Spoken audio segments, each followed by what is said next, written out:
Bonjour à tous et à toutes. Bienvenue dans ce prestigieux auditorium de l'Astrolabe de Melun. Que vous soyez dans la salle ou devant votre poste téléviseur. Et merci beaucoup. Je suis très fier d'être venu très nombreux pour assister à cette émission. L'émission l'heure de la lecture qui offre chaque trimestre le meilleur de la littérature. Merci beaucoup. Mais sans plus tarder, nous allons passer à notre première rubrique, l'invité du jour.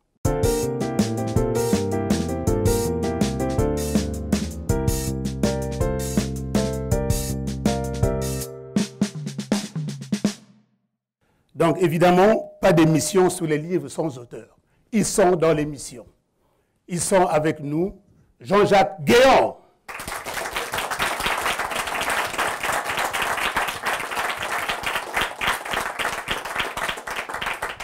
Guy Alexandre Sunda.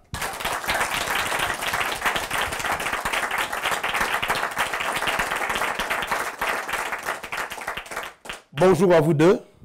Bonjour. Ben, je vais commencer par vous, Jean-Jacques Guéant. Et vous avez exercé le métier d'inspecteur du travail jusqu'à votre retraite. Depuis, vous êtes écrivain public, bénévole dans un centre social du Mai. Exact. C'est bien ça? Oui, oui. D'accord. Et puis vous avez fait la connaissance de la revue d'expression poétique créée en 1979 par Théophile et Daniel Tamayo intitulée La Grappe. Oui. D'accord. Et puis vous participez à la revue dès 1981. Vous faites partie du comité de rédaction depuis 1985. Et vous présidez l'association Les Ateliers de la Grappe qui édite la revue depuis 1993. C'est bien ça? Tout est bon. D'accord. Ah, je ne me suis pas trompé. Hein? Non. Bon, La Grappe, c'est une revue littéraire et poétique. C'est bien ça aussi? Oui. Bon, mais il n'y a pas de ligne éditoriale particulière? Non, parce que sa figure est portée par l'idée d'une grappe. Donc Oui. Les grains d'une grappe sont de tailles différentes, ils ne sont pas mûrs au même moment. Donc c'est un peu cette diversité qui guide son élaboration. Ah, Et donc la variété des auteurs, des contributeurs fait que si on avait une ligne définie, on la dirait, mais on n'en a pas de définie. On aime bien être dans l'expression contemporaine de l'écriture, voilà, tout horizon. d'accord. Donc la revue accueille des écritures très diverses, comme les grains de raisin de la Grappe, vous venez de le dire, des essais variés, Oui. des nouvelles avec illustration, Oui. des textes d'horizons proches ou lointains, en évitant les écrits de laboratoire et en privilégiant l'écriture poétique. Donc la revue oriente ses activités autour de la lecture, à une ou plusieurs voix, comme nous le faisons ici, et dans les médiathèques ou en forêt de Fontainebleau pour participer annuellement au printemps des poètes. Mais pourquoi la forêt? Parce que Fontainebleau, c'est une forêt prestigieuse qui est connue pratiquement dans tous les continents et qu'elle a beaucoup de magie et que quand on s'y rend dans cette forêt au printemps, la magie opère et on éprouve le besoin de dire des phrases, des poèmes en lien avec les bouleaux, avec les grès, des grès qui sont gravés par nos ancêtres. Oui, tout à fait. Et oui, c'est un lieu, c'est une source d'inspiration très forte. Et donc on aime bien se retrouver. C'est la 13e fois qu'on l'a fait cette année et on est toujours très, très mobilisés pour renouveler l'exercice, si j'ose dire. D'accord. Et pour approcher l'écriture en train de se faire écouter, être conforté à la lecture et à d'autres écritures. Également, il y a des ateliers de réécriture pour prolonger l'ébauche. Aller long, accepter les variations, exploiter des chemins de la création, voire la publication. Bien. La première question que je vais vous poser, monsieur Jean-Jacques Guéant, chaque numéro propose un dossier finalement thématique. Alors, dans le passé, on a fait pas mal des fois des numéros spéciaux sur un auteur ou un thème. La forêt de Fontainebleau, on en a fait un, Oui. sur des auteurs peu connus, peu reconnus, comme Miloche, comme Mallarmé, comme Daumal, etc. Et puis, on a d'autres, avec Abel, avec d'autres écrivains. Et puis, on s'oriente vers des dossiers ou des thèmes qui, à partir d'un mot, déclenchent un peu des écritures. On fait des appels à écriture autour, par exemple, du thème partir. Autour du thème de la rencontre, le goût, ou le dernier, là, qu'on va sortir à la fin du mois. C'est une question qu'on pose. Comment habiter le monde contemporain en poésie, comment habiter poétiquement notre monde. Hein, par exemple, c'est une question, mais on va essayer de regrouper des écritures autour de ces questions, de ces dossiers qu'on essaye d'organiser. Mais à côté de ça, il y a tout le reste, les entretiens, les articles de revues, et puis on essaye d'avoir des liens ou des contacts avec différentes associations, revues comme Au Débit ou comme la galerie des photographes hors champ, dans la région de Melun, là, avec qui on fait des entretiens qui sont aussi des lieux de rencontre. Hein, voilà. Oui, tout à fait. On essaye de partager, tout à fait. Bon, donc vous êtes aussi éditeur, c'est ça, non? Ah bah parce qu'on sort la revue, on est éditeur, oui. Bon, oui. Mais est-ce qu'un éditeur peut demander à un auteur d'écrire sur tel sujet ou tel sujet? C'est possible? Ah ben, c'est nous qui prenons l'initiative, mais en fait, on a l'initiative que si on est alimenté, nourri par les réactions de toutes les personnes qui... Oui, c'est-à-dire, je prends un exemple. Un éditeur peut demander à un auteur d'écrire sur la famine ou sur la nature, par exemple. Oui, mais il faudrait que ce soit porté collectivement. Moi, la Grappe, c'est vraiment une équipe, c'est pas moi. On est vraiment comme les doigts d'une main, et puis bon, on réagit avec les gens qui nous envoient des textes de loin, des fois. Hein. Il y en a un collègue là qui a écrit dans le prochain numéro, il est au Mexique, mais grâce à ces nouvelles relations extraordinaires d'Internet, c'est bon, voilà, on peut ouvrir l'écriture à tous les domaines, à toutes les cultures surtout. D'accord, mais maintenant, quels sont les conseils que vous donnerez à ceux qui veulent se lancer dans cette aventure d'écriture? Vous, parce que vous êtes écrivain. Oui, oui, ouais, par rapport à votre expérience. Moi, j'adore l'écriture, mais le seul conseil, je dirais, c'est qu'ils lisent beaucoup. Oui, parce que ceux qui ne lisent pas lisent, comme je vous ai toujours dit. Ah oui, je suis d'accord avec vous, tout à fait. Ça, c'est une très belle expression. Et même, oui, tout à fait. On s'enlise. Et à tous les âges, hein, il faut lire à tous les âges. Non, le seul conseil, surtout pour la poésie, parce que la poésie, c'est... Bon, le roman, je veux dire qu'il y a une tradition du roman qui est plus forte, bon, peut-être en France ou en Europe, j'en sais rien, bon, on dira. Mais pour la poésie, qui est un domaine un peu particulier, qui a une histoire aussi, à chaque fois qu'on demande des conseils, hein, il y a Rilke qui a fait un texte magnifique sur bon, est-ce que vous êtes à mourir pour vivre en poésie? Non, il faut lire d'abord. Et puis après, on s'exerce, mais on progresse que dans la lecture et l'écriture.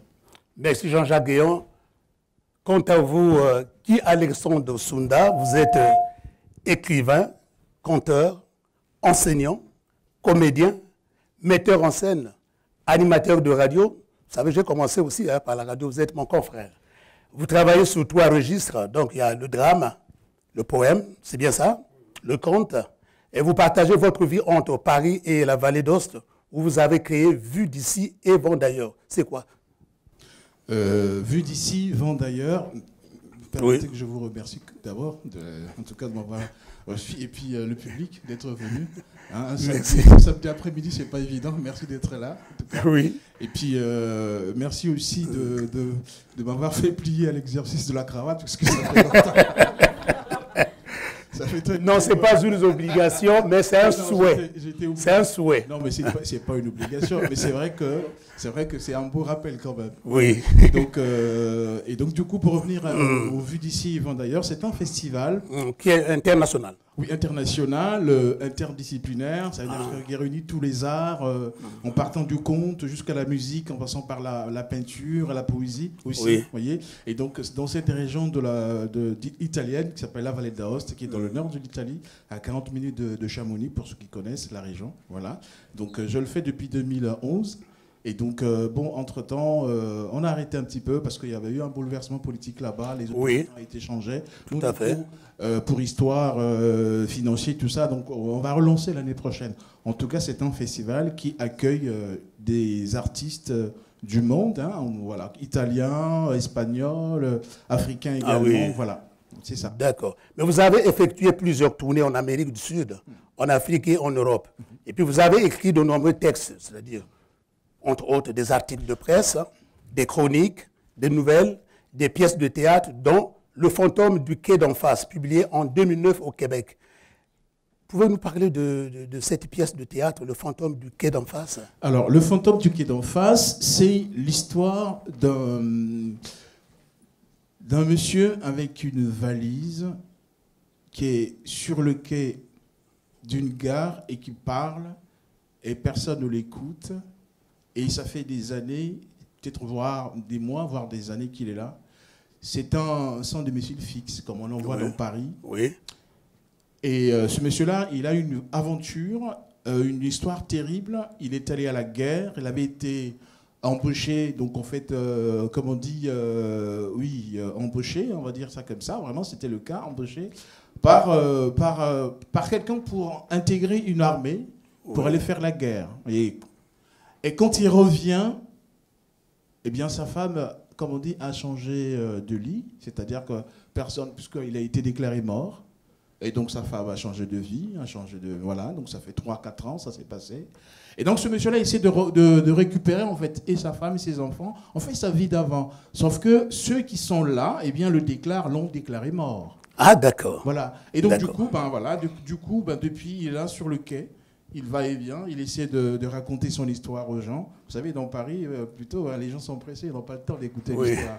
Donc vous voyez, voilà, il part dans le vide. Voilà, c'est ça l'histoire de le photographe qui est en face. Ok.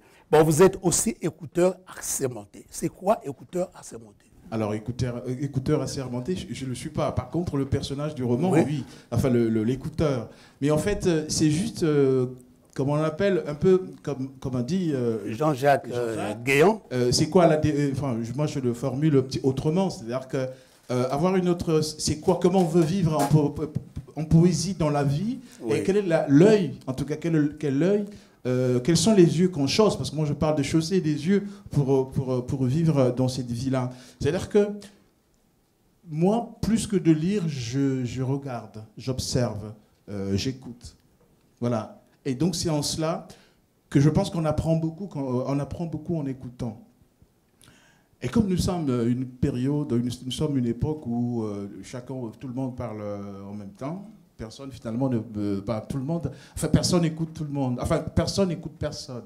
Et moi, je me suis donné comme mission, en tout cas par rapport à mon œuvre, par rapport à ma démarche littéraire, en tout cas d'intégrer dans le corpus littéraire, en tout cas dans les sujets que je traite, d'intégrer cette dimension d'écoute et de l'observation. Un petit peu pour rejoindre un petit peu la démarche de Jacques Prévert dans sa poésie. Oui. Pour lui, c'était vraiment l'observation du monde, parce que, vous voyez, un petit peu, non pas en retrait, mais là dans la foule, mais observer comment les choses, comme on dit, le diable est dans les détails. Et moi, je m'intéresse beaucoup aux détails. Et c'est un petit peu la démarche de l'écouteur. Donc l'écouteur qui est là, qui écoute. Et aussi, quelque part, je suis sûr et certain, ça se passe déjà maintenant, je suis sûr et certain qu'un jour, on payera quelqu'un pour nous écouter. Bien, merci. Merci Guy Sansouda. Merci. Bien.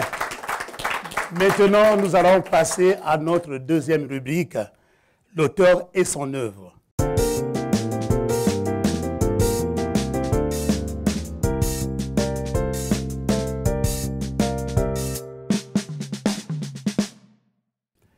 Voici le livre qui va faire la référence. Le nouveau roman de Guy Alexandre Sounda, Confession d'une sardine sans tête. Ce roman a obtenu la mention spéciale du Grand Prix littéraire d'Afrique noire 2017, promu par l'Association des écrivains de la langue française à Paris. Confession d'une sardine sans tête connaît un succès phénoménal. Il a été lu et présenté depuis sa publication dans plusieurs lieux. Il y a des librairies, des médiathèques, des festivals, dans des salons, en France, en Suisse, en Italie, en Belgique. Donc on peut dire un coup d'essai, c'est révélé un coup de maître finalement. Oui, c'est surtout peut-être de plus façon modeste, peut-être concours de circonstances quand même. Parce que j'ai été porté aussi par des gens qui ont cru à ce bouquin-là, à ce livre, en tout cas surtout à la parole. C'est tout ça qui fait que voilà, il y a la sauce en tout cas a mordu. Et je rappelle aussi que il y a quelques jours, j'ai été, disons, le roman a reçu le prix Ethiophiles.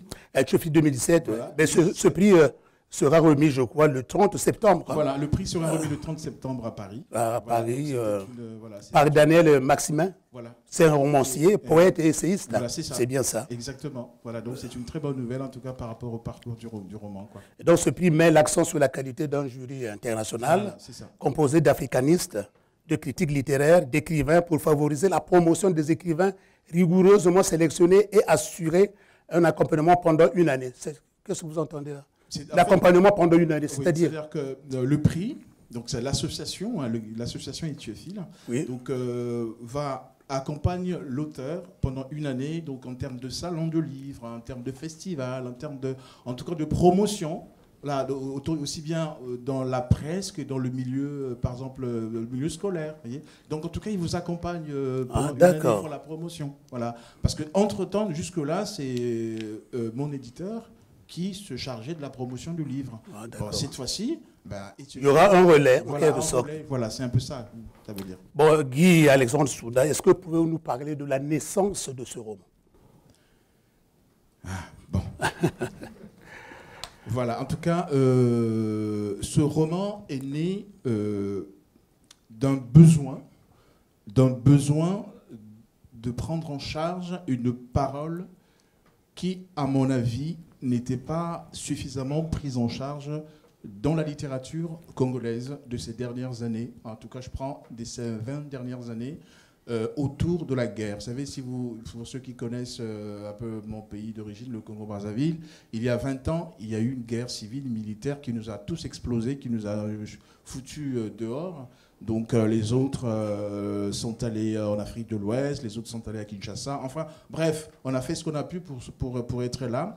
Et donc, ce que j'ai remarqué, c'est que dans la littérature, aussi bien, en tout cas, que ce soit en termes de poésie, en termes d'art dramatique, j'ai vu que les auteurs, ou même les artistes de façon générale, ne parlent que des victimes, quoi. Ne parlaient que de la parole victimaire. Ah, d'accord. Ah, comme on nous a pillés, comme on nous a, je sais pas fait, comme on nous a violés. Voyez. Et donc je me dis, oui, mais c'est bien tout ça, mais et ceux qui ont pillé, et ceux qui ont violé. C'est-à-dire les guerriers, finalement, les seigneurs de guerre. Le bourreau, voilà. Voilà. Il me semble que le bourreau, eh bien, c'est comme s'il n'avait jamais existé. Alors qu'ils sont là. Et moi, en plus, ce qui a vraiment un peu accéléré le fait d'écrire sur ça, c'est que, effectivement, comme on dit, en écoutant certaines personnes à Paris, oui, dans les milieux où les Congolais, vous savez, les Congolais, ils ont des milieux spéciaux à eux, où ils vont boire et tout ça, faire leurs fêtes. Et quand ils arrivent dans ces milieux-là, eh bien, au bout de 3-4 bières, la langue qui se délie, et voilà, et ça commence à parler, à jaser. Et là, il suffit juste de tendre l'oreille pour entendre que, ah mais tiens, moi j'ai fait la guerre, vous savez, moi j'ai tenu les armes et tout ça. Là-bas, on appelle, quand tu as fait la guerre, on dit j'ai tenu les armes. Il y a des Congolais dans la salle, en tout cas, ils savent très bien ce que ça veut dire, cette expression-là. Ah, mais j'ai tenu des armes et tout ça, ça veut dire qu'il a fait la guerre. Et je me suis dit, bien voilà, et si moi je prenais cette parole-là? Et donc, j'ai pris cette parole et j'ai imaginé un personnage. Et vous avez transposé? Voilà, je lui ai donné en tout cas le courage que les autres n'ont pas. Voilà, le courage de dire, tiens, voilà. Donc finalement, vous êtes parti d'un fait authentique, d'un fait réel, et vous avez ajouté de la fiction. J'ai fait de la fiction, voilà, j'ai ajouté de la fiction, en partant des expériences que j'ai eues, aussi des souffrances des autres, de l'actualité, pour qu'il y ait un personnage qui pourrait résumer, peut-être, mais pas seulement un Congolais, mais qui pourrait résumer aussi, peut-être qui pourrait aussi, dont les Somaliens ou oui, toutes les nationalités peuvent, auxquels les autres peuvent aussi s'identifier, voyez. Donc, à partir de ce monsieur-là, Fabius Mortimer Berthosin, qui est un bourreau de guerre, un seigneur de guerre, et qui arrive à un moment où il a envie de changer de vie, il a envie un petit peu de tourner la page. Sauf que pour tourner la page, eh bien, il va falloir batailler, non pas avec les autres, parce que la guerre chez les autres, la guerre aux autres, ça, il a fait, il sait bien faire. Mais ce qu'il ne sait pas faire, en l'occurrence, eh bien, c'est se faire la guerre soi-même. C'est ça qui est le plus difficile. Oui. Et le roman, donc, raconte cette bataille-là entre lui et lui-même, entre son passé, entre les...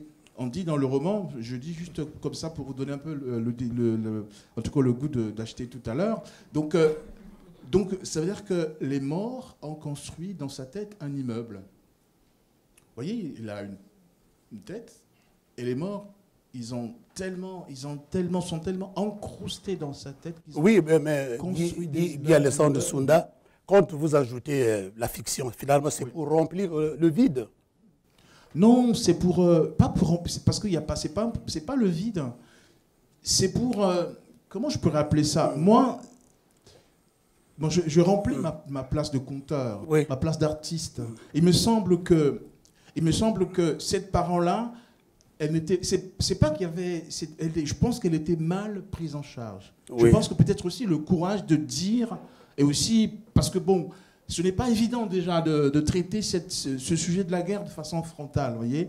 Et donc, moi, je me suis dit, peut-être que j'ai eu l'avantage, peut-être d'avoir vécu longtemps hors de mon pays. Oui. Et donc, j'avais un autre regard vis-à-vis de ce sujet-là, vous voyez. Et donc, voilà, donc je lui ai dit, venez ici, voilà, tenez ça, prenez ça, dites ça. Et peut-être que ça donnera aussi l'occasion à ceux-là, vous voyez, à ceux-là qui se posent encore des questions, savoir, mais est-ce que je dois parler ou pas, mais parler à qui?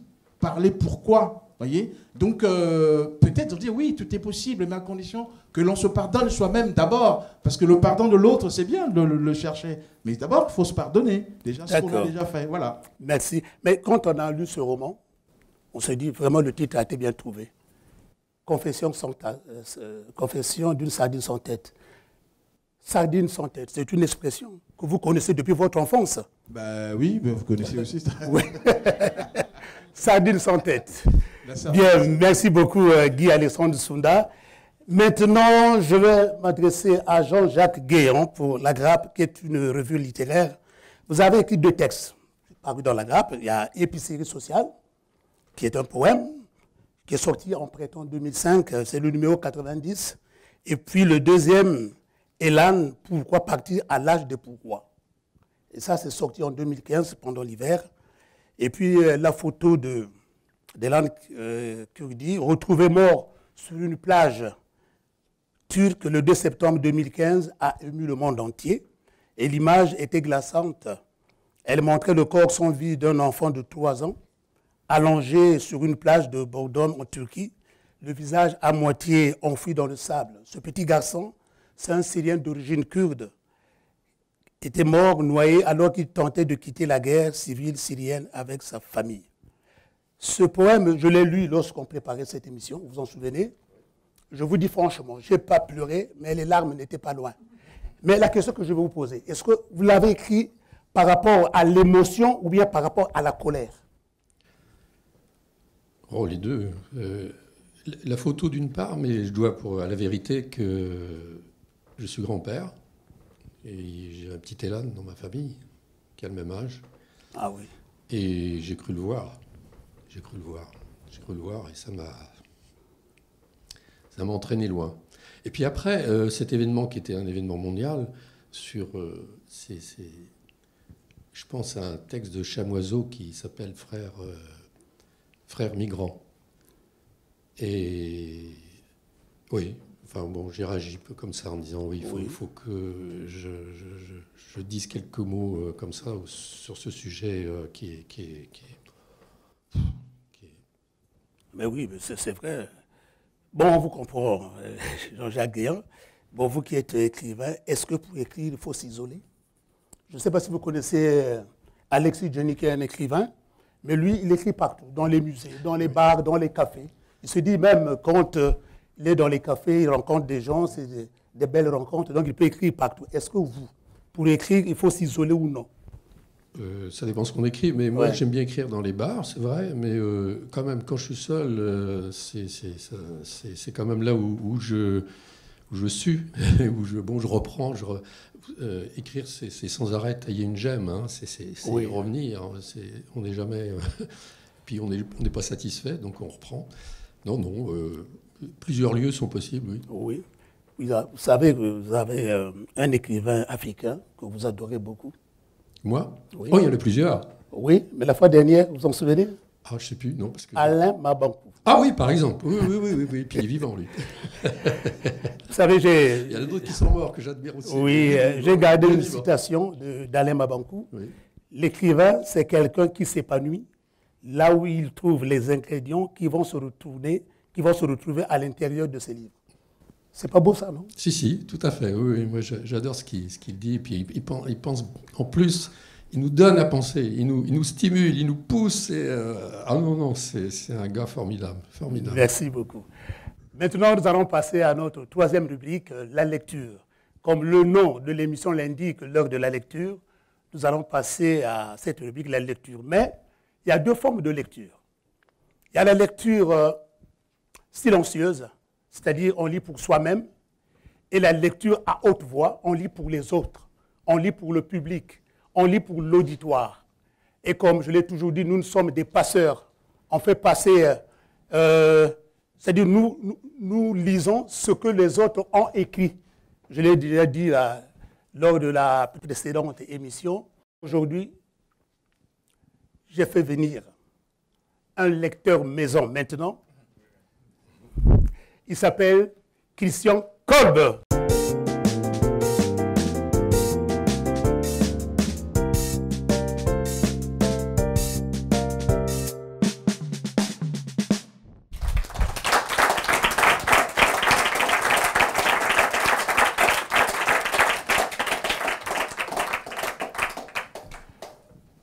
Bonjour Christian Kolb. Bonjour.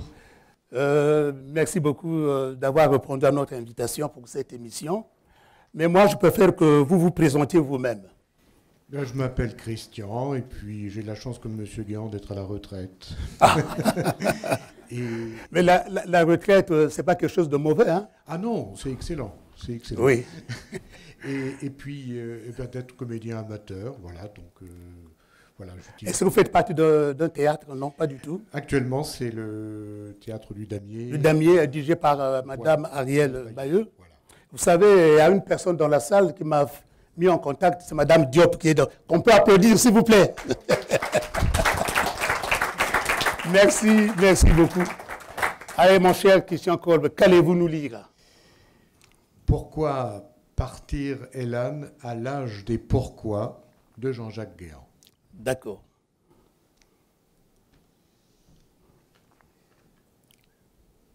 Tu es parti, Elan, à l'âge des pourquoi. Pourquoi alors venir poser la tête au bord d'une plage et dormir près des vagues? À tes parents qui te tenaient la main, tu posais chaque matin la question de tous les enfants du monde à l'âge des pourquoi. Pourquoi partir? Hier soir encore, devant la barque si pleine, la nuit si noire, tu as posé la question, pourquoi partir? Toi qui voulais dormir. Et pourquoi ce matin es-tu là seul sur le sable endormi, par vent calme, dans la paume des vagues et le soleil qui s'indigne? Laisse-moi répondre, Elan, à ta question, car j'ai l'âge de répondre aux questions sans réponse que posent les enfants à leurs parents. Je veux t'envelopper, Elan, de mes réponses comme on borde d'amour un enfant le soir avant de dormir, à l'heure où les rêves s'avancent. Je veux te parler, Elan, comme à un enfant à l'âge des pourquoi, qui ouvre les yeux sur le monde qui est sans pourquoi et referme les yeux. Laisse-moi m'incliner, murmurer à ton oreille froide, Elan, les belles histoires que tous les pères, que toutes les mères inventent depuis des millénaires.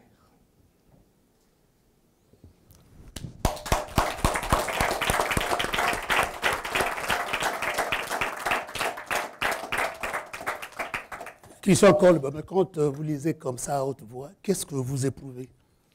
Eh bien, un grand plaisir, une grande joie, qui est celle déjà de partager un très beau texte avec vous.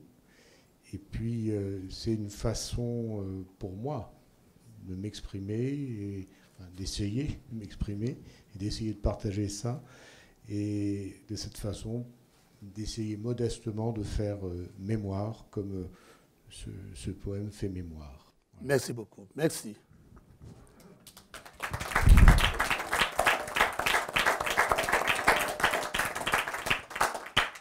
Jean-Jacques Guéant, quel effet cela vous fait quand vous écoutez votre poème lu par un professionnel? Ah ben, oui, c'est impressionnant. C'est la voix qui me touche, puisque moi, je lis les mots et j'essaye de mettre les mots sur du blanc, sur du papier. Et là, c'est la voix qui rentre dans mon corps. Oui. Et ça, c'est un autre domaine. C'est d'autres vibrations. Et puis, c'est une autre sensibilité. C'est une autre vibration, et c'est vrai que moi, ça me fait tout chose. D'accord. Guy Alexandre Sounda, vous avez lu ce poème. Qu'est-ce que vous fait écho de ce poème? En tout cas, d'abord, bravo, félicitations. C'est une très belle parole. Ça émeut. Hein. Et au-delà de l'émotion, c'est aussi quelque part une recherche au niveau de c'est très musical quand même. Oui. Quand on regarde vers les finalités. Voilà. Voilà, la fin.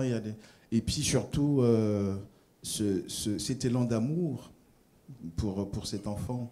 Voilà. Et pourquoi partir trop tôt, vous voyez? C'est comme une rengaine qui revient. C'est ce que je retiens. Merci beaucoup. Bien, à présent, je vais faire venir une demoiselle, la charmante Léa Jourdain.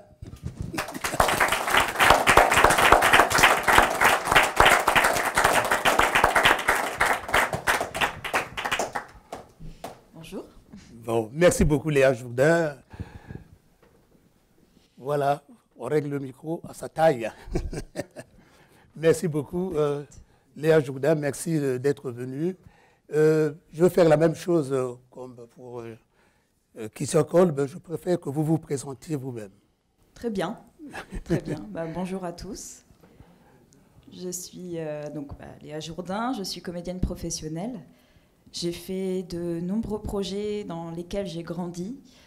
Des écoles, bien sûr, qui m'ont permis d'avoir des bases, des outils pour le métier. Actuellement, je m'intéresse aussi au cinéma et au travail de la voix en studio. Faut savoir que je viens avant tout du théâtre et de la comédie musicale au tout début. Voilà. Et puis, je tenais aussi à dire merci, parce que c'est très émouvant de pouvoir porter, par exemple, dans mon cas, une jeune femme française, porter un roman de Monsieur Sounda, qui vient d'une autre culture, qui vient d'un autre univers. Et le fait d'avoir cette chance-là prouve que l'art réunit et peut nous permettre de communiquer, même si on est très différents les uns des autres, en termes d'âge, de métier, de passé, de culture. Donc, comme je suis très émue aussi de voir cette salle où les individus sont très différents et très beaux. Donc voilà, merci.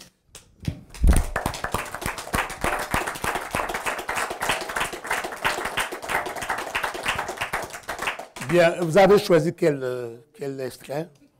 L'extrait du roman de Guy Alexandre Sounda. Alors oui, j'ai choisi le chapitre 1, dans la partie 1, parce qu'il y a plusieurs parties dans le roman. Page 23-24, pour ceux qui prennent des notes. Donc voilà. Chapitre 1. Murmures et chuintements d'hiver. Bienvenue dans mes bras, chère petite. Que faisais-tu sous ce gradin au milieu des mégots et des canettes? Il devait avoir la tête dans les nuages, celui qui t'a oublié là. On n'oublie pas une poupée russe en porcelaine vêtue de soie. Je m'appelle Fabius Mortimer Bartosa. Et toi? Cette nuit, je célèbre mon anniversaire. Je veux dire toute la nuit, jusqu'à demain matin à 8h moins 10. Pourquoi 8h moins 10? Je suis née un samedi 5 juillet à cette heure-là. J'aurais 30 goyaves. L'âge que venait d'avoir papa au moment de mourir d'une balle de 10 grammes dans le crâne. Quoi? C'est une trop longue histoire qu'en 1 minute, je ne peux pas te raconter. On verra plus tard. Ah, tu trouves que je fais genou? Merci. C'est que j'ai la peau dure. Tout glisse sur mon corps. Les années, les saisons, la dépression, les papillons noirs, la mouscaille, les exaspérations. Ce n'est pas donné à tout le monde. Avoir 30 poires dans le gosier sans une seule bouffissure, c'est un bel exploit. Les gens de mon âge que je vois dans les terrasses des cafés vont tous user. Il y en a qui ont la tronche déboutonnée et d'autres des jambes qui vacillent. Tous veulent savoir comment je fais pour être aussi flambant et félin. Je leur réponds toujours que c'est grâce à la rumba et au rhum ambré. Parce que la rumba, ma chère petite, te fait respirer le nombril. Un nombril qui respire est une âme qui pétille. Et le rhum ambré t'apporte des fibres inaltérables dans les guiboles. Beaucoup ne me croient pas. Ils disent que je délire. J'en ris. Ils ignorent simplement qui est Fabius Mortimer. Il vient du Gombo, petit pays de 4 millions d'âmes qui se bourraient la gueule du soir au matin dans des boîtes à rumba. Où les bambins fabriquaient des fontaines à eau avec des bouteilles de rhum vides. Quoi, tu n'en as jamais entendu parler? Ça ne me surprend guère. Même sur la carte, on ne le voit que difficilement. Il faut froncer les sourcils et cligner les yeux. On en devient presque myope. De loin, on le prendrait pour un insignifiant point noir que, par étourderie, les cartographes auraient griffonné entre les ravins gabonais et les collines angolaises. J'ai longtemps considéré que nous n'étions qu'une erreur de cartographe. Même quand nous nous faisions courtiser à longueur de temps par les courtiers du monde entier pour nos puits de pétrole et nos gorges de diamants. J'ignore comment respirent les choses là-bas maintenant. Et ne veux pas non plus le savoir. Tu sais, une fois les amarres larguées et les ponts coupés, on tente de se bâtir une autre vie. Et ce n'est pas facile. Parfois, je sens le sol craquer sous mes pompes et le monde se dégrafer autour de moi. Je me mets à courir pour ne pas tomber dans le gouffre du passé aux luisses et laideurs qui ont fait de moi le zigoto que je suis. Mais comme je ne peux courir indéfiniment, faute de souffle, il m'arrive de m'immobiliser ou bien de fermer les yeux. C'est là que tout s'allume dans ma tête.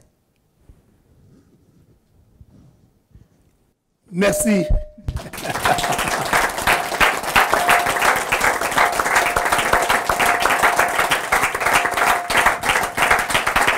C'est formidable.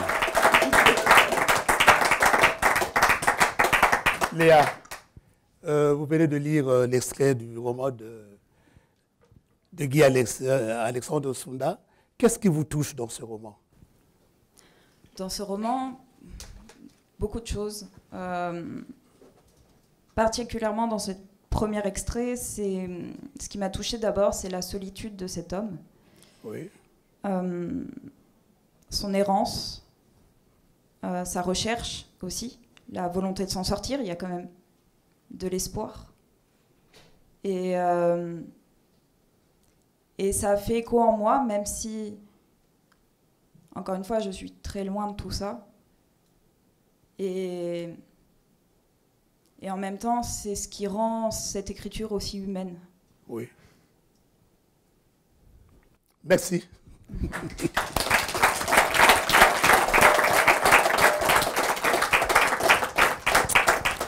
Guy Alexandre Sunda.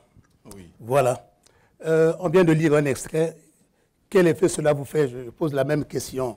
Quel effet cela vous fait d'écouter, d'entendre cette charmante dame qui lit votre roman? Bel effet, bel effet. Parce que quand j'écrivais ce roman, pour moi, cette voix-là, c'est une voix d'homme. Ah. Mais aujourd'hui, c'est une voix féminine. c'est bien. Là, entendre parler plutôt, voilà, Fabius Mortimer Bartosa avec cette belle voix. Oui. Voilà, ça me fait drôle. Mais c'est voilà quoi. Merci. Quoi, hein, il a non mais merci beaucoup en tout cas. C'était une très belle lecture. Merci. Jean-Jacques Guéant, vous avez lu le roman aussi. Ah oui. Quelques commentaires rapidement. Ah, eh ben, j'ai été embarqué avec ce héros qui explose. Et alors, ce qui m'a accroché beaucoup, c'est en fait quand même, on va d'une rive à l'autre, hein, d'un continent à l'autre, je dirais d'un fleuve à l'autre. On va parler du Congo et de la Seine. On va même d'une capitale à l'autre, Bongo la capitale et Paris. Et j'aime beaucoup cette balance, ces va-et-vient. Ça m'évoque beaucoup de choses. Voilà, c'est la première chose qui m'a marqué. Avec finalement un itinéraire qui va suivre le héros, qu'on va essayer de suivre parce que c'est une spirale d'événements qui sont accélérés. Et avec une écriture qui porte tout ça parce que c'est pas facile le sujet. Et en même temps, c'est bourré d'humour. Alors oui, on merci beaucoup. Guy Alessandre Sounda, il ramasse une poupée. Oui. Et il se confie à la poupée. La poupée devient en quelque sorte son oreille. Mais sauf que la poupée ne parle pas, ne juge pas, n'apprécie pas. Bon, pourquoi il se confie à la poupée? Est-ce que c'est une façon de dire tout ce qu'il a pensé, de se confesser en quelque sorte? La poupée, c'est un dernier recours, en fait. Voilà, c'est un dernier recours. Et pour citer juste un exemple de roman, un jour, il a dit à son médecin traitant qu'il avait tué 76 personnes. Parce qu'avant, il avait des maux de tête et tout ça. Et le médecin lui bourrait des médicaments. Vous voyez, il dit, non, mais quand vous aurez du travail, vous voyez, là, vous êtes stressé, c'est normal. Tout ça. Il dit, non, mais ça ne sert à rien, docteur. J'ai tué 76 personnes. J'ai dit, mais arrêtez, vous n'avez pas la tête d'un tueur, vous voyez. Et lui, il était presque désespéré parce qu'il disait, mais comment je vais dire? Qu'est-ce que je vais faire pour qu'on me croie? Et donc, se recourir à cette poupée, c'est un peu l'échec de la communicabilité entre les hommes. Oui. Et donc, il tombe sur cette poupée. Qui était abandonnée dans un jardin. Que quelqu'un a abandonné sous un banc. Et là, c'est une poupée russe. Vous voyez, c'est pas un hasard que ça soit une poupée russe, parce que vous voyez, chaque fois, voilà, ça finit jamais. Et donc, et c'est cette poupée qui va l'accompagner tout au long de la nuit et en traversant Paris. Mais aussi, quand même, quelque part, vous savez, c'est... Voilà, donc, en gros, pour répondre un peu à votre question, hein, voilà, donc, c'est la dernière personne. Parce que pour lui, c'est tout sauf une poupée. À ce moment-là, par rapport donc, à cette heure-là, c'est vraiment c'est l'oreille. Et la poupée, elle ne juge pas. Voilà, c'est oui, ce que j'ai dit. Elle ne juge pas. Elle n'apprécie pas. Oui, elle entend tout, elle boit tout, elle mange tout. Voilà. Et donc, pour un petit peu en ricocher, je veux dire, pour faire donner un petit peu un autre aperçu, en tout cas, dans la culture Congo, eh bien, c'est une sorte de transfert. C'est à ce moment-là, la poupée joue le rôle de fétiche. Donc, en quelque sorte, voilà. Lui, il se confesse. Il se confesse, mais au-delà de la confession, parce que quand on va chez le prêtre, on lui donne tout, sauf... on lui juste dit ça, mais on ne lui transfère pas ses mots. Vous voyez, ça reste, effectivement, ce que je voulais savoir. Effectivement, ce que je voulais savoir. Voilà, est-ce que la confession a une valeur thérapeutique? Pour le coup, oui, pour lui. Et donc, au-delà de... Donc, en tout cas, il donne le poids de son passé à cette poupée-là. Donc, alors, ce que pour revenir un petit peu c'est un trait culturel, un jeu traditionnel Congo, où à l'époque, il n'y avait pas de médecin. Et donc, quand on allait chez le guérisseur, eh bien, le guérisseur, pour un mot de tête, pour X raison, eh bien, te donnait aussi une potion magique, quelque chose comme potion, quelque chose comme ça, la tisane. Mais à côté, il pouvait faire aussi une statuette, quelque chose comme ça. Oui. Et... voilà. Alors, à minuit, telle heure, il faudra lui dire, il faudra parler, voilà. Et donc, en fait, c'est un transfert. Et donc, c'est une façon c'est de l'autosuggestion, quelque sorte. Oui. Voyez. Donc, c'est ça, lui aussi, pour la poupée, il se dit, tiens, lui, à la fin, eh bien, il prendra tout mon poids. C'est en quelque sorte, c'est ça que ça veut dire. Mais avant, il s'est confié à son médecin traitant. Ah ben non, ça n'a pas marché. Oui. Il s'est confié à la femme qu'il a hébergée, à sa compagne. Il s'est confié à Serge de Montreuil. Alors là, Serre de Montreux, lui, il a eu peur. Là, mais c'est quoi? Parce qu'il dit, mais j'ai tué ma... Et en plus, il décrit avec une... voilà, j'ai ça, on a ça, on a ça, on a ça, on a ça. Ça, pour ceux qui vont lire le roman. Donc il a découpé, il a fait ça, il a fait ça. Et donc, le type dit, ah non, vous restez pas là. Alors, partez tout de suite, non, j'appelle le 115. Donc, finalement, il s'est rendu compte que c'était un rebelle. Oui, c'était un rebelle. Oui, un rebelle, mais au-delà de ça, mais il a saigné, quoi. C'était vraiment un tueur, vous voyez. Et donc, après, il y a l'histoire.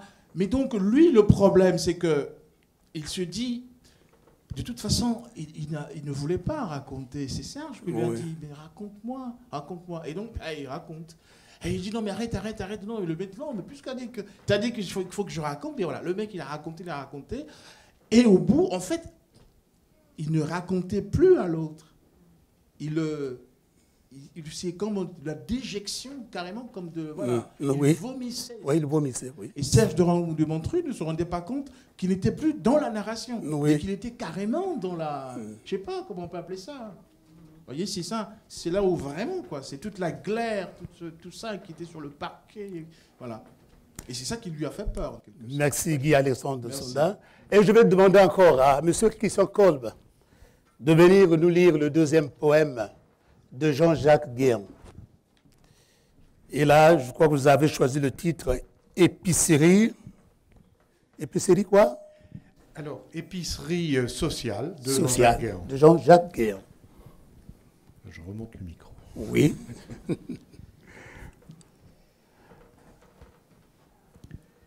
Ouverte au vent, aux saisons, au bout du quartier, l'accostable épicerie sociale tient bon.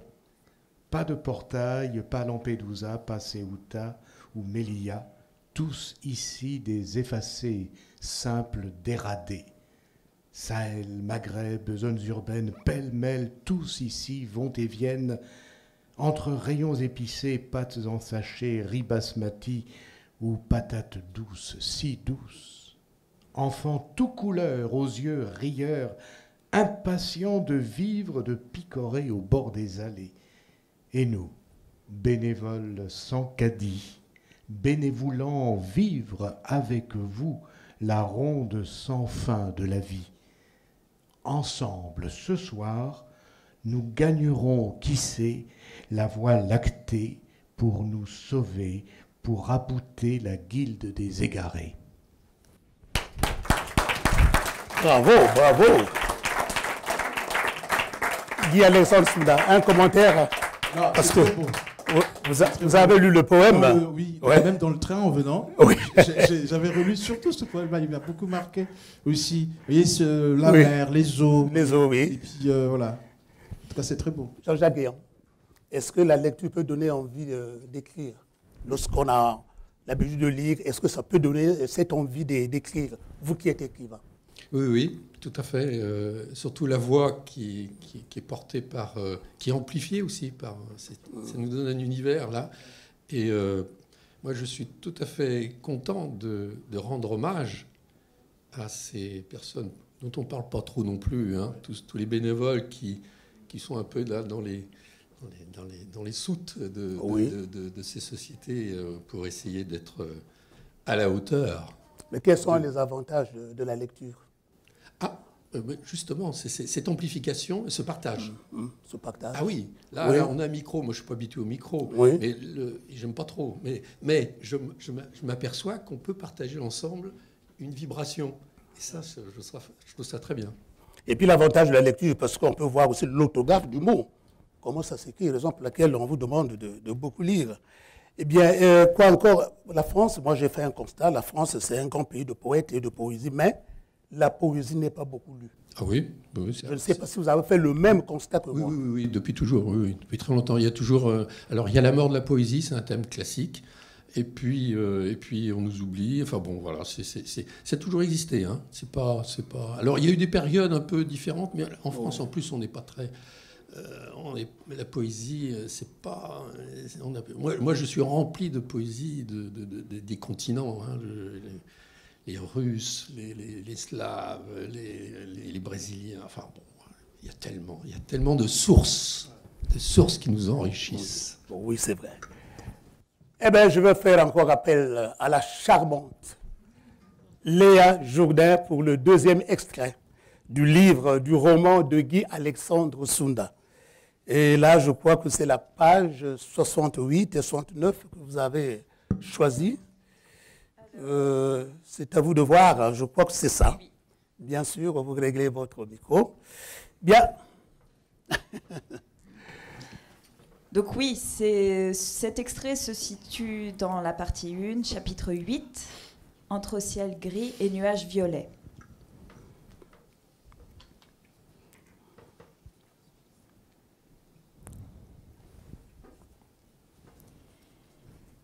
Il était 6h30 du matin quand nous nous sommes posés à Roissy-Charles de Gaulle. Tout s'était passé si vite. Ouvrir le compartiment, reprendre sa valise, se serrer dans le couloir jusqu'à la sortie de l'avion, dire au revoir aux hôtesses en souriant. Chose étonnante, dans les interminables allées qui mènent au contrôle de police, nous n'étions plus qu'une foule empressée et hurleuse. Fini les manières affectées, les regards polis, les « Excusez-moi, puis-je vous demander de l'eau ?» Tout ce qui comptait, c'était de vite gagner la sortie. Fumer une clope, embrasser les siens, prendre le train ou filer dans un taxi. Moi, personne ne m'attendait. Je suivais ce monde, les yeux hagards et le cœur battant. 10 mètres à droite, 8 pieds à gauche, puis prendre l'escalator, ensuite descendre des escaliers. C'était mon ultime parcours. Ma dernière trotte avant le grand saut dans ce qu'aujourd'hui j'appelle le vide parisien. Je serrais les fesses pour qu'il ne m'arrive pas le fameux coup de la calebasse qui se casse juste devant la porte.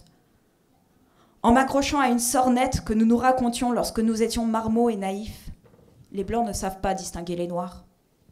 Eussent-ils chacun une tronche bigrement différente, tu auras beau te balader avec la carte d'identité de ton cousin ou te servir 5 fois dans une cantine, ils verront que dalle. Vu que le passeport français que je détenais ne m'appartenait pas.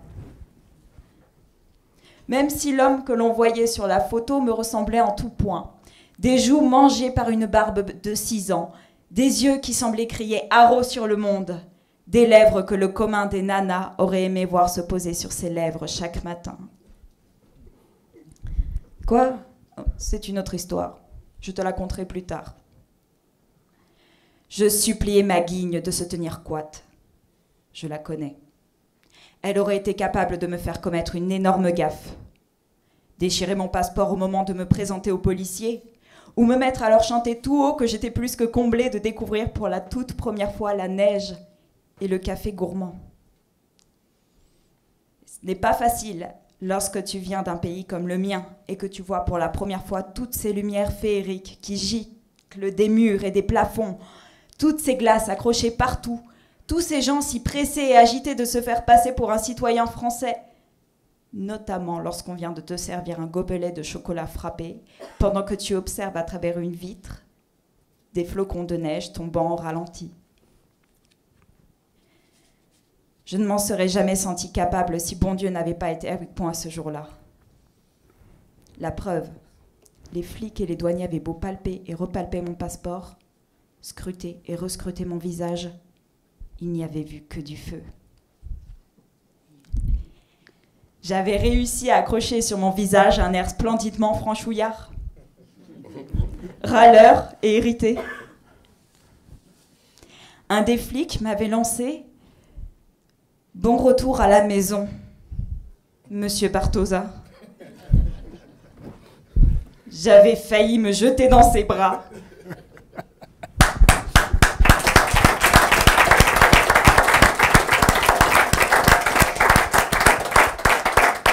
Merci Léa, merci, c'est formidable.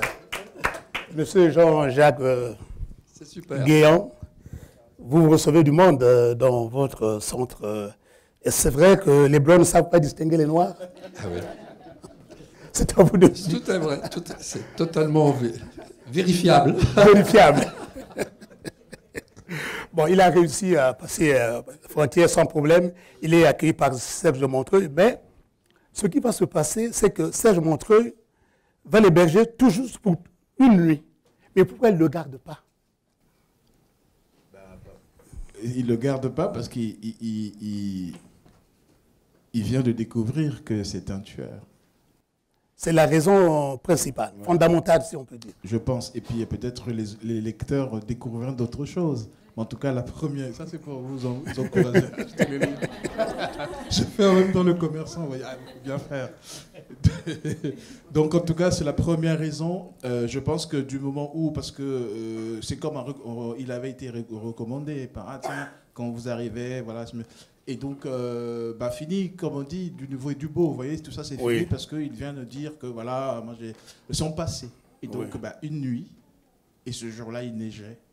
Et il est parti, sous la neige, vers son destin.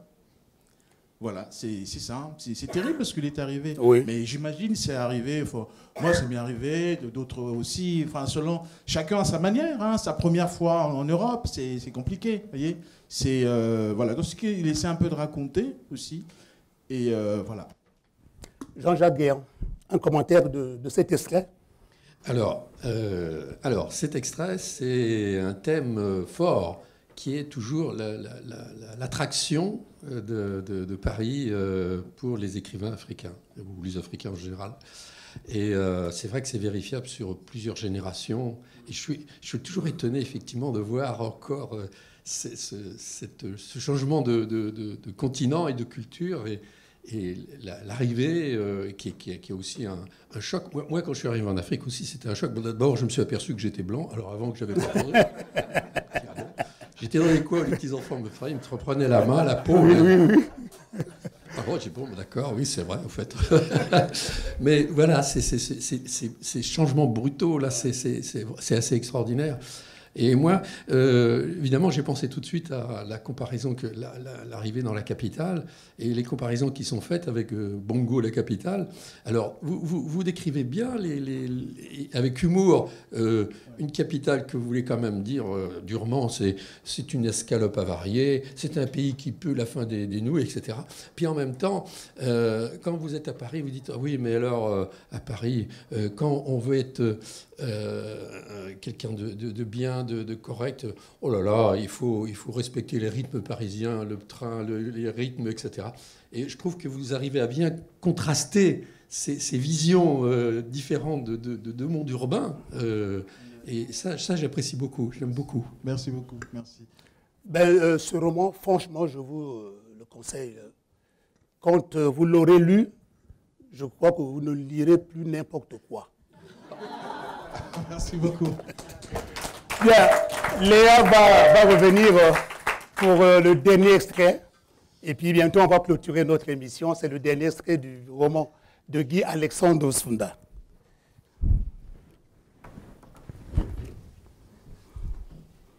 Donc ce dernier extrait est dans la partie 2, chapitre 9. 2 peaux dures et un cadavre furax.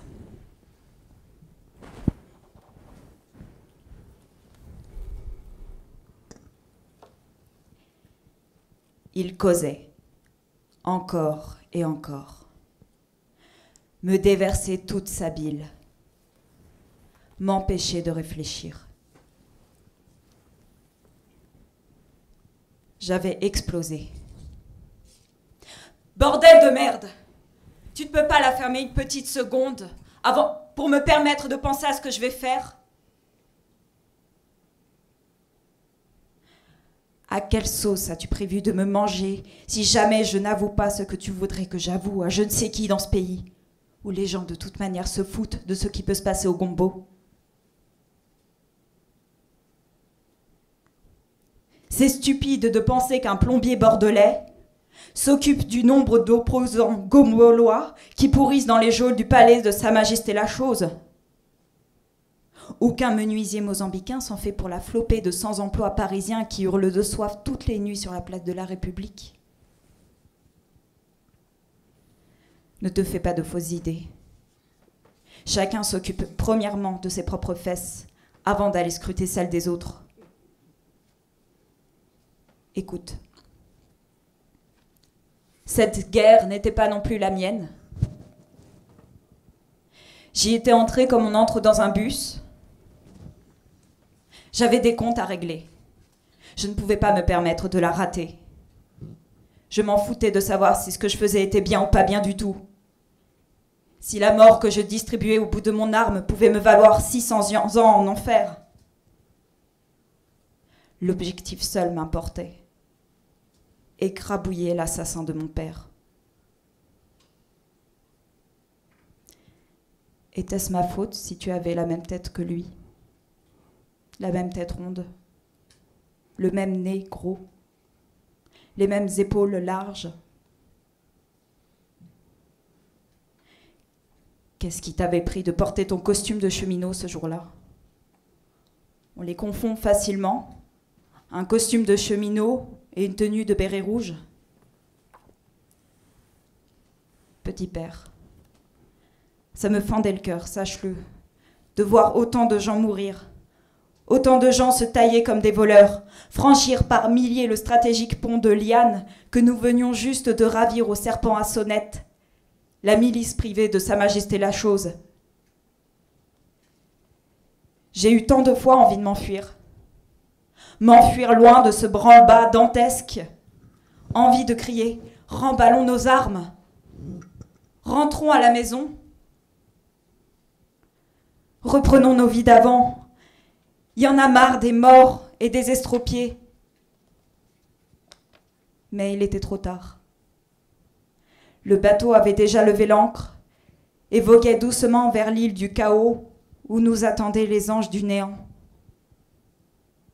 Qui aurait pu le stopper? Il n'y avait plus rien à faire. Nous avions signé un pacte avec l'enfer. Tout le monde allait y passer, même ceux qui étaient déjà trépassés. Je me sentais si impuissant devant autant de rage. Le sang humain n'avait plus aucune valeur à mes yeux. J'étais capable de le faire couler encore et encore jusqu'aux confins des terres, jusqu'à la fin des temps, jusqu'à ce que je meure à mon tour. C'est te dire, mon pauvre vieux, combien j'étais devenue une calamité ambulante, une gangrène coiffée d'un bonnet rouge.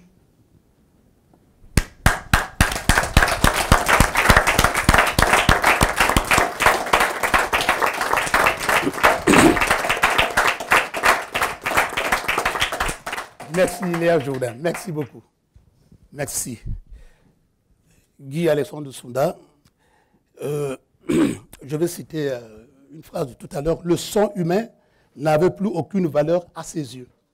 Donc finalement, lui, il est rentré dans cette guerre parce qu'il n'a pas pu satisfaire la vengeance de son père. C'est bien ça? C'est ça. Non, c'est pour revenger son père et qu'il est entré donc, dans cette guerre-là. Oui. C'est suite à ça, la vengeance, voyez. C'est exactement, enfin je profite de cette occasion, si vous me le permettez, oui, allez-y. De faire aussi, d'ouvrir une parenthèse un peu par rapport à ce qui se passe dans le Poul actuellement, dans la région du Poul.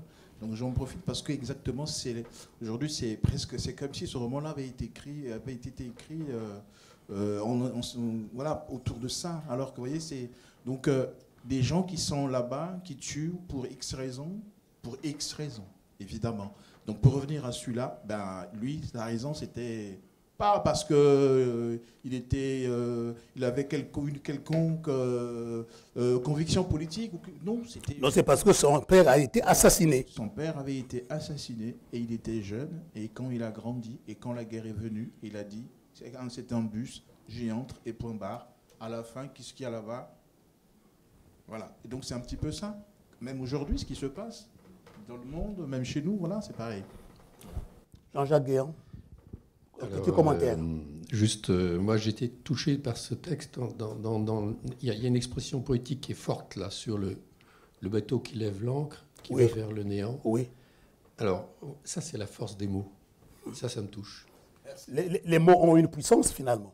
Tout à fait. Ah oui, le roman a une pièce. C'était le thème du dernier journal sur Saint-Malo, aux étonnants voyageurs. Le pouvoir des romanciers, le pouvoir des romans. C'est ça. Maintenant, pour terminer notre émission, je veux demander à vous deux, quel est le mot français qui vous plaît le plus? Le mot de la langue française, un seul mot. Ouais, un seul mot. Oula. Quel est le mot français qui vous a marqué ou qui vous plaît le plus? Un seul mot. En vérité, en vrai l'amour, oui. Moi, c'est ça, l'amour. Ouais. L'amour. Ouais. Et Jean-Jacques Guéant? Le partage. Moi, c'est la justice. Voilà. L'amour, partage, justice. Oui, ça, c'est mon mot que j'ai choisi. Justice.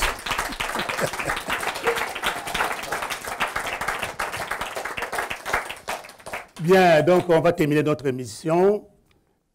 Le roman, Confession d'une tête sans sardine. Disons d'une sardine sans tête. Ah, mais c'est joli, hein? Tout à l'heure, dans le hall de la médiathèque, M. Guy Alexandre Sounda va dédicacer pour ceux qui veulent se le procurer. Il n'y a pas de souci. Et puis, M. Jean-Jacques Guéant sera à côté parce que lui aussi, il va exposer toutes les œuvres de la grappe. Voilà. Donc, nous arrivons à la fin de notre émission. Merci d'y avoir participé et avoir rendu hommage à la lecture. Et je serais très ravi de vous retrouver ici le 23 septembre 2017 pour de nouvelles aventures littéraires. Bonne lecture! Merci.